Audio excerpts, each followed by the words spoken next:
अस्सलाम वालेकुम तमाम भाइयों को अबू मूसा की तरफ से सलाम।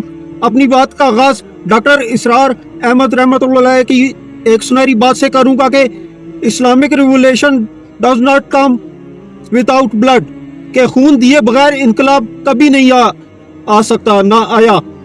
अगर आ सकता होता तो हजूर पाक के दस्ते मुबारक से आता, मगर वहाँ भी सैकड़ों सहाबा की जानें गई हैं और एक साहबी की जान हम जैसे लाखों मुसलमानों की जानों के बराबर बल्कि उससे भी ज्यादा कीमती है। आपने इन पर 13 बरस मेहनत की और इनका तज़किया किया और इनकी तरबियत की और इनको तालीम दी। अंदाजा कीजिए हजरत हमजा की जान की क्या कदर और कीमत होगी। शहीद हुए कि नहीं हुए, जन्नत दिए बगैर दीन नहीं आ सकता।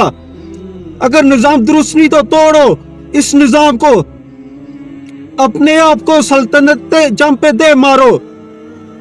आज का निजाम होगा तो हम इसको कहेंगे कि मुसल्लावार, फाजिर, फासिक के खिलाफ वो चाहे मुसलमान हो, तलवार उठाना, ताकत का इस्तेमाल करना जायज है। जालिम और फासिक हुक्मरानों के खिलाफ बगावत जायज है। तुम में कोई भी बुराई को देखे तो उसको देखकर अगर उस पे फर्ज है कि उसको रोके, अगर ना रोकेगा तो वो भी इसमें बराबर का हिस्सेदार है, शामिल होगा। माशाअल्लाह, क्या सुनहरी अल्फाज है डॉक्टर इसरार अहमद के। आज इनकी कदर और कीमत मालूम होती है। दोस्तों, जमहूरियत के जरिए अगर इस्लाम माना होता तो मूसा अलैहिस्सलाम के जमाने में भी आ जाता। आप 1000 साल तक रहे, जमहूरियत बनी है। अगर जमहूरियत के जरिए इस्लाम माना होता तो आपके साथी सिर्फ 12 ना होते। तो एक और बात, अगर जमहूरियत के जरिए इस्लाम आना होता तो रसूलुल्लाह के दांत मुबारक शहीद ना होते, आपके गले में कपड़ा डाला ना जाता, आप को मक्का से ना निकाला जाता, ताइफ में आप पर पत्थर ना फेंके जाते, आपको जख्मी ना किया जाता। यह तो दीन के लिए किया था ना। आप सल्लल्लाहु अलैहि वसल्लम ने फरमाया, दीन के लिए जितनी तकलीफ मुझे बर्दाश्त करनी पड़ी है, किसी नबी को इतनी तकलीफ नहीं उठानी पड़ी होगी।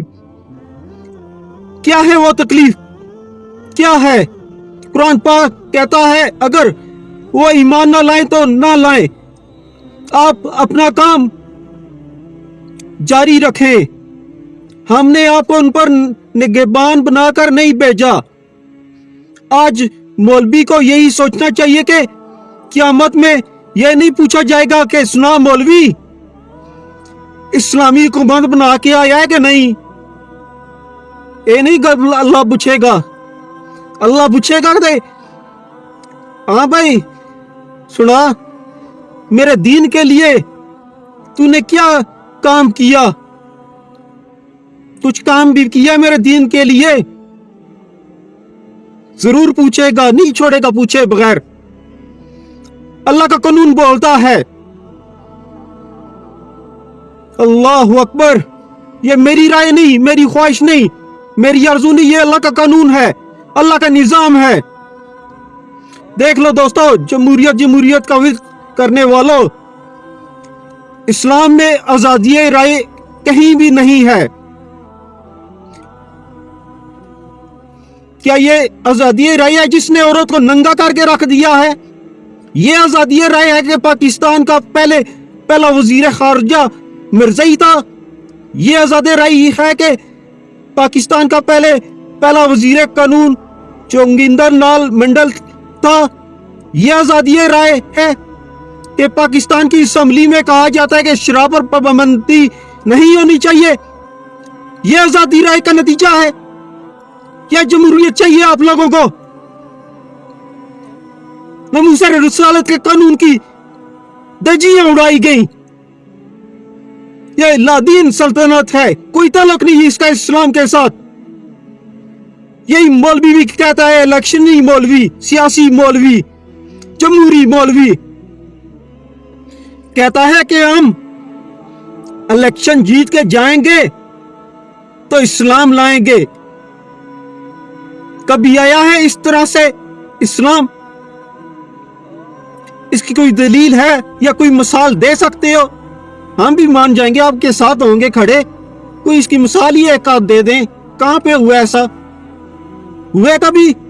ہے کسی سیاسی مولوی کے پاس اس چیز کا جواب؟ تو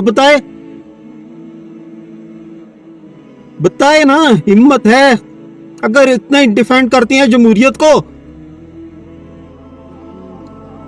تو اس چیز کا یہ جواب آپ کے پاس ہونا چاہیے، کوئی نہ کوئی مثال ہی دے دیں کوئی، کہ فلاں دور میں آیا تو فلاں میں نہیں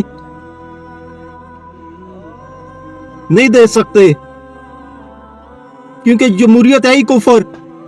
آپ جھوٹے کے ساتھ کھڑے ہو گئے خود، اب کیا کہنا؟ اللہ اکبر۔ جمہوریت کے ذریعے تو یزید کے دور میں بھی اسلام نہیں آیا، وہاں بھی ڈنڈے کے زور پہ آیا تھا، تم کہاں سے لاؤ گے؟ اسلام اطاعت کرواتا ہے، رائے نہیں مانگتا، کہتا ہے مجھے مانو، نہیں مانو گے تو تم جہنمی، تمہارا کھانا پینا بولنا چلنا کاروبار اخلاق تہذیب تمام معاملات زندگی سب بیکار ہیں، تمہاری نیکی کا کچھ بھی صلہ نہیں ہے۔ اگر تم اس نظام کا حصہ ہو، اس سسٹم کا حصہ ہو، خدا کے لیے اپنی ذہنیت کو بدلیے، اپنے اندر شعور کو لائیے، یہ پارٹیاں بازیاں یہ چیزیں یہ سب کچھ ختم کیجئے، اور مولوی حضرات بھی ایک دوسرے کا یہ ساتھ اختلاف ختم کریں، ایک امت بن کے اٹھیں گے نا تو کوئی بھی دیوار کوئی بھی چیز ریت کی دیوار کے سوا کچھ بھی ثابت نہیں ہوگی ہمارے سامنے۔ ضرورت ہے تو اتحاد کی، اصلاح کی، ذہن سازی کی، جذبے کی، شہادت کی، دنیا کی محبت نکال کے اللہ کی محبت بسانے کی، آخرت کی سوچنے کی۔ تمام بھائیوں کے بیان سننے کا بہت بہت شکریہ، ملتے ہیں انشاءاللہ نیکسٹ ویڈیو میں، اپنا خیال رکھیے گا، مسلمانوں کی دعا کریں، جہاں جہاں مسلمان مظلوم ہے اللہ تعالیٰ تمام مسلمانوں کو خیر و عافیت رکھے، جہاں جہاں اس دین اسلام کی سربلندی کے لیے مجاہدین اسلام کفار کے خلاف لڑ رہے ہیں، اللہ تعالیٰ ان کو کامیاب کرے۔ تو تمام دوستوں کے بیان سننے کا بہت بہت شکریہ، اللہ تعالیٰ ہم سب کا حامی و ناصر ہو، جزاک اللہ الخیر۔